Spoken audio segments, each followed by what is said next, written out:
Welcome to SAI TNPSC academy. நம்ம இன்னைக்கு இந்த வீடியோவில் என்ன பார்க்க போகிறோம்னா ஜூலை 11 மற்றும் 12ஆம் தேதிக்கான கரண்ட் அஃபேர்ஸ் தான் பார்க்க போகிறோம். ஃபர்ஸ்ட் கொஸ்டின், லோகமானிய திலகர் தேசிய விருது 2023 யாருக்கு வழங்கப்பட உள்ளது? ஆன்சர் நரேந்திர மோடி. லோகமானிய திலகர் தேசிய விருது 2023 பிரதமர் நரேந்திர மோடிக்கு வழங்கப்பட உள்ளது. பிரதமரின் விடாமுயற்சி மற்றும் செயல்பாடுகளை கவனத்தில் கொண்டு அவரது பணிகளை சிறப்பிக்கக்கூடிய வகையில் இந்த விருது வழங்கப்படுகிறது. இந்த விருதை திலக் ஸ்மாரக் மந்திர் ட்ரஸ்ட் வழங்குறாங்க. லோகமானிய பால கங்காதர திலகரின் 103வது நினைவு நாளை ஒட்டி வரக்கூடிய ஆகஸ்ட் 1ஆம் தேதி மகாராஷ்டிரத்தின் புனே நகரில் நடைபெறக்கூடிய நிகழ்ச்சியில் பிரதமர் மோடிக்கு இந்த விருது வழங்கப்பட இருக்கிறது. நெக்ஸ்ட் கொஸ்டின், 2023ஆம் ஆண்டுக்கான அமெரிக்காவின் பணக்கார பெண்கள் பட்டியலில் முதலிடம் பிடித்தவர் யார்? Answer time Hendricks. 2023ஆம் ஆண்டுக்கான அமெரிக்காவின் 100 பணக்கார பெண்கள் பட்டியலை ஃபோர்ப்ஸ் இதழ் வெளியிட்டுள்ளது. இதில் முதல் இடத்தில் இருக்கிறவங்க யாருன்னா டைன் ஹென்ரிக்ஸ். இவங்க ஏபிசி சப்ளை நிறுவனத்தின் இணை நிறுவனர். இவங்க தொடர்ந்து 6வது ஆண்டாக முதலிடத்தில் இருக்காங்க. இவங்களுடைய சொத்து மதிப்பு எவ்வளோனா $1500 கோடி. இந்த பட்டியலில் 4 இந்திய அமெரிக்க பெண்களும் இடம் பெற்றுள்ளனர். அவங்க யாருன்னா ஜெயஸ்ரீ உல்லால். இவங்க இந்த பட்டியலில் 15ஆம் இடம் பிடித்துள்ளார். இவங்க அரிஸ்டா நெட்வொர்க்கின் சிஇஓவா இருக்காங்க. இவங்களுடைய சொத்து மதிப்பு $240 கோடி. நெக்ஸ்ட் நீரஜா சேத்தி. இவங்க இந்த பட்டியலில் 25ஆம் இடம் பிடித்திருக்காங்க. சின்டலின் இணை நிறுவனராக இருக்காங்க. இவங்களுடைய சொத்து மதிப்பு $99 கோடி. நெக்ஸ்ட் நேஹா நற்கடை. இவங்க 50வது இடம் பிடித்திருக்காங்க. இவங்க கன்ஃபோலியன்ட் இணை நிறுவனர் மற்றும் ஆசிலரின் இணை நிறுவனர். இவங்களுடைய சொத்து மதிப்பு $52 கோடி.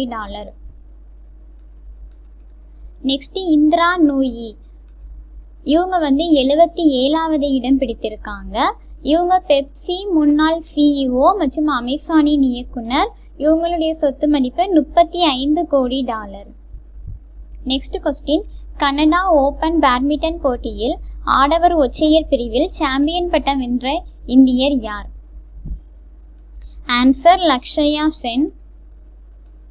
கனடா ஓபன் பேட்மிண்டன் போட்டி. இந்த போட்டி நடைபெறும் இடம் கனடாவின் கல்கரி நகரில் நடைபெறுகிறது. இதில் ஆடவர் ஒற்றையர் பிரிவில் லக்ஷயா சென், இந்தியாவை சேர்ந்த லக்ஷயா சென் இவங்க சாம்பியன் பட்டம் வென்றுள்ளார். நெக்ஸ்ட் கொஸ்டின், அயர்லாந்தில் நடைபெற்ற இளையோர் உலக வில்வித்தை சாம்பியன்ஷிப் போட்டியில் ஆடவர் தனிநபர் பிரிவில் தங்கம் வென்றவர் யார்? ஆன்சர் பார்த் சலுன்கே.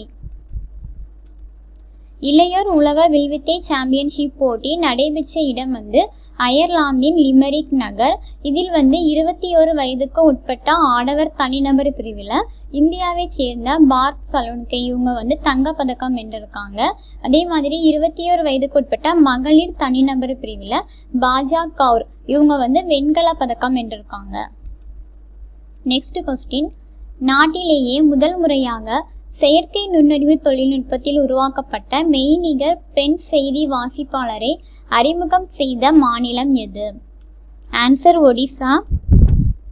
நாட்டிலேயே முதல் முறையாக செயற்கை நுண்ணறிவு தொழில்நுட்பத்தில் உருவாக்கப்பட்ட மெய்நிகர் பெண் செய்தி வாசிப்பாளரை ஒடிசா மாநிலம் அறிமுகம் செய்தது.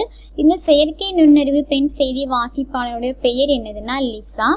இந்த ஒடிசாவில் இருக்கக்கூடிய ஓடிவி அப்படிங்கிற தனியார் தொலைக்காட்சி தான் இந்த செயற்கை நுண்ணறிவு பெண் செய்தி வாசிப்பாளரை அறிமுகம் செய்திருக்கு.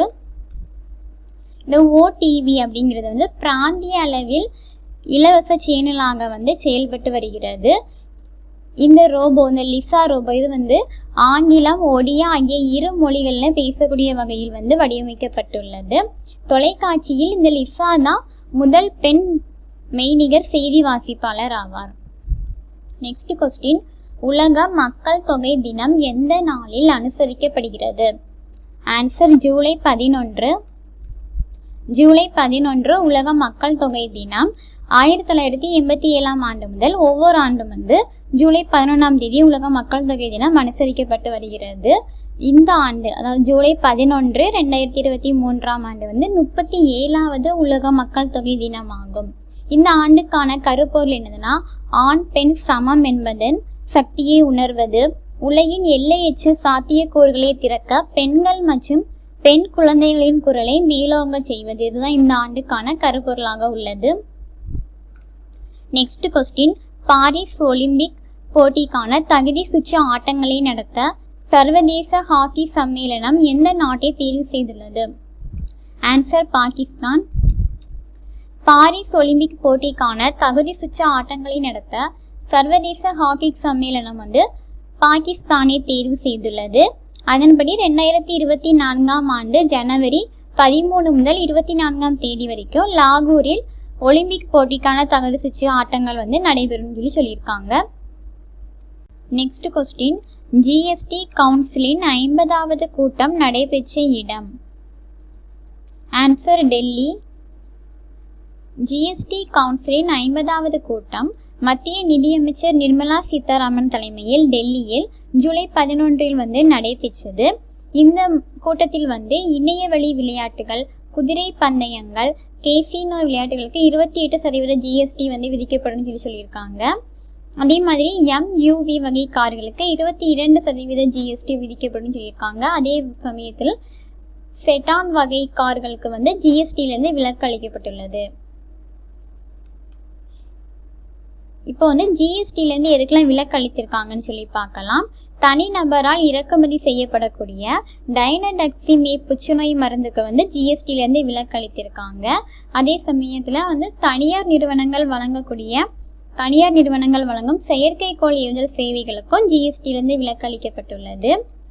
அதுக்கப்புறமா ஜிஎஸ்டி வந்து குறைப்பு 18%இருந்து 5% குறைத்திருக்காங்க. அது எதுக்கலாம்னா, சாலை கட்டுமானத்தில் பயன்படுத்தப்படும் எல்டி ஸ்லாக், மீன் வளத்தில் பயன்படுத்தப்படும் கரையக்கூடிய பசை, திரையரங்குகளில் விற்கப்படும் உணவுப் பொருட்கள், அதுக்கப்புறமா நூல்களுக்கு வந்து 12%இருந்து 5% வந்து குறைத்திருக்காங்க. இந்த ஜிஎஸ்டி 50வது கூட்டத்தை ஒட்டி சிறப்பு அஞ்சல் தலை மற்றும் உரை வந்து வெளியிடப்பட்டுள்ளது. ரூபாய் 5க்கான சிறப்பு அஞ்சல் தலை வந்து வெளியிடப்பட்டுள்ளது. மேலும் வந்து ஜிஎஸ்டி மேல்முறையீட்டு தீர்ப்பாயங்களை அமைக்கவும் இந்த கூட்டத்தில் முடிவு செய்யப்பட்டுள்ளது. நெக்ஸ்ட் கொஸ்டின், பிரான்சில் நடைபெறும் உலக பாரா தடகள சாம்பியன்ஷிப் போட்டியில் வெண்கலம் வென்றவர் யார்? ஆன்சர் பிரவீன் குமார். உலக பாரா தடகள சாம்பியன்ஷிப் போட்டி நடைபெறும் இடம் வந்து பிரான்ஸ். இதில் வந்து உயரம் தாண்டுதலில் T64 பிரிவில் வந்து பிரவீன் குமார், இந்தியாவை சேர்ந்த பிரவீன் குமார் வந்து 2.01 மீட்டர் உயரம் தாண்டி வெண்கல பதக்கம் வென்றிருக்காங்க. இப்பதக்கமே இந்த சாம்பியன்ஷிப்ல இந்தியா கிடைத்த முதல் பதக்கமாகும். மேலும் வந்து 2024 பாரிஸ் பாராலிம்பிக் போட்டியில் பங்கேற்பதற்கும் இவர் வந்து தகுதி பெற்றார். நெக்ஸ்ட் கொஸ்டின், தற்போது அமலாக்கத்துறையின் இயக்குநராக இருப்பவர் யார்? Answer SK Mishra. அமலாக்கத்துறையின் இயக்குநராக சஞ்சய் குமார் மிஸ்ரா வந்து 2018ஆம் ஆண்டு நவம்பர் 19ஆம் தேதி வந்து நியமிக்கப்பட்டுள்ளார். அவருடைய பதவி காலம் வந்து 2 ஆண்டுகள். அது வந்து 2020ஆம் ஆண்டு வந்து முடிந்தது. அதுக்கப்புறமா ஓராண்டு பதவி நீட்டிவு பண்ணினாங்க. எப்போ வரைக்கும்னா 2021 வரைக்கும் வந்து பதவி நீட்டிவு பண்ணியிருந்தாங்க. அதுக்கப்புறமா மத்திய அரசு வந்து ஒரு அவசர சட்டம் கொண்டு வந்தது. அதாவது அமலாக்கத்துறை சிபிஐ இயக்குநர்களுடைய பதவி காலத்தை வந்து 2 ஆண்டுகள்ல இருந்து 3 ஆண்டுகள் வரைக்கும் நீட்டிக்கணும்னு சொல்லி அவசர சட்டம் கொண்டு வந்தாங்க. அதிகபட்சமாக 5 ஆண்டுகள் வரைக்கும். இந்த சட்டத்தின்படி வந்து இவருடைய பதவி காலம் 2022 நவம்பர் வரைக்கும் நீட்டிப்பு செய்யப்பட்டது. அதுக்கப்புறமா 3வது முறையாக 2023 நவம்பர் 18 வரைக்கும் வந்து நீட்டிப்பு செஞ்சாங்க. இதுக்கு வந்து நிறைய பேர் வந்து கோர்ட்ல வந்து வழக்கு தொடுத்தாங்க. அதனால வந்து அமலாக்கத்துறை இயக்குநரின் பதவி காலத்தை வந்து 3வது முறையாக நீட்டித்தது சட்டவிரோதம் அப்படின்னு சொல்லி உச்சநீதிமன்றம் தீர்ப்பு வழங்கி இவருடைய பதவி காலத்தை வந்து ஜூலை 31 வந்து குறைக்கப்பட்டுள்ளது. நெக்ஸ்ட் கொஸ்டின், எங்கு நடந்த அகழாய்வில் ஆண் உருவ சுடுமண் பொம்மை வந்து கண்டுபிடிக்கப்பட்டுள்ளது? ஆன்சர் வெம்பக்கோட்டை. விருதுநகர் மாவட்டம் வெம்பக்கோட்டை அருகே வைப்பாற்றின் கரையில் அமைந்துள்ள விஜய கரிசல் மேட்டு விஜய கரிசல்குளம் மேட்டுக்காடு பகுதியில் வந்து 2ஆம் கட்ட அகழாய்வு வந்து கடந்த 6 மாதங்களாக வந்து நடைபெற்று வருகிறது. இதில் வந்து ஆண் உருவ சுடுமண் பொம்மை ஒன்று கண்டெடுக்கப்பட்டுள்ளது. இந்த பொம்மை வந்து கருப்பு நிறத்துடன் வடிவமைக்கப்பட்டுள்ளது. தலை அலங்காரமும் முதட்டு சிரிப்பும் வந்து உள்ளது. இந்த பொம்மை உருவத்தின் உயரம் வந்து 2.28 சென்டிமீட்டர் மற்றும் அகலம் வந்து 2.15 சென்டிமீட்டர், தடிமன் வந்து 1.79 சென்டிமீட்டராக உள்ளது. நெக்ஸ்ட் கொஸ்டின், உலக மலாலா தினம் எந்த நாளில் அனுசரிக்கப்படுகிறது? ஆன்சர் ஜூலை 12. ஜூலை 12 உலக மலாலா தினம். இந்த மலாலா இவங்க யாருன்னா பாகிஸ்தானில் பெண்களின் கல்வி உரிமைக்காக போராடியவங்க. இவங்க வந்து 2014ஆம் ஆண்டு அமெரிக்கான நோபல் பரிசை வந்து பெற்றுள்ளார். அவ்வளோதான் ஃப்ரெண்ட்ஸ், ஜூலை 11 மற்றும் 12ஆம் தேதிக்கான கரண்ட் அஃபேர்ஸ் பார்த்தாச்சு. இந்த வீடியோ உங்களுக்கு யூஸ்ஃபுல்லாக இருந்துச்சுன்னா இந்த வீடியோக்கு ஒரு லைக் பண்ணிக்கோங்க, உங்கள் ஃப்ரெண்ட்ஸுக்கு ஷேர் பண்ணிக்கோங்க. இதே மாதிரி டெய்லி கரண்ட் அஃபேர்ஸ் உங்களுக்கு வேணும்னா நம்ம சேனலை சப்ஸ்கிரைப் பண்ணிவிட்டு பக்கத்தில் இருக்க பெல் ஐக்கானை கிளிக் பண்ணி வச்சுக்கோங்க. தேங்க்யூ.